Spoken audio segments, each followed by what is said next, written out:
Ernest Rollings had already distinguished himself in battle, winning the Military Cross for gallantry.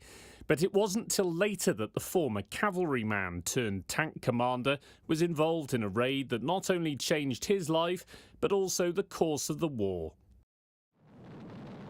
It was August 1918. The Battle of Amiens was raging, and Lieutenant Rollings was in charge of an armoured car. He was ordered to make for the village of Framerville, location of a German headquarters, and to salvage whatever information he found there.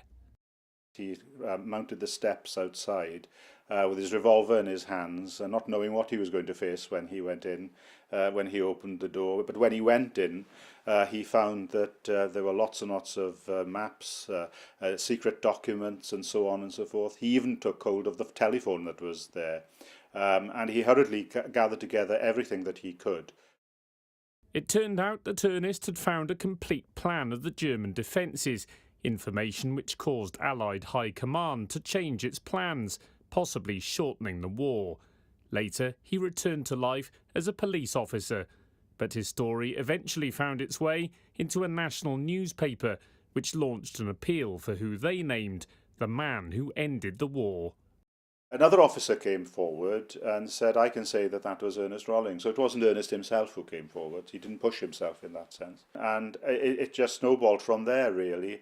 And the following week, the Sunday Express said, well, we found the man, Ernest Rollings, the policeman from Neath. Ernest had suddenly shot to national fame. The next week, in front of a packed audience at Neath's Empire Cinema, he was presented with a cheque for £5,000, donated by Lady Houston. The following year, he was given the freedom of the borough, symbolised by a silver casket. In this case, we have a number of the items that belong to your grandfather. Ernest's granddaughter is visiting the South Wales Police Museum, where the casket is displayed alongside her grandfather's other memorabilia, including the revolver he used during the raid at Framerville.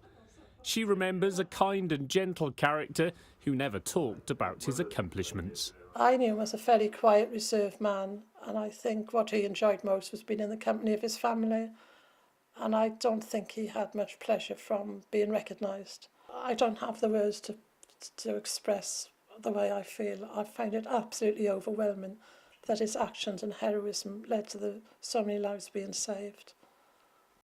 Sunday sees the centenary of the armistice, a ceasefire that without this man may have come much later and at even greater cost.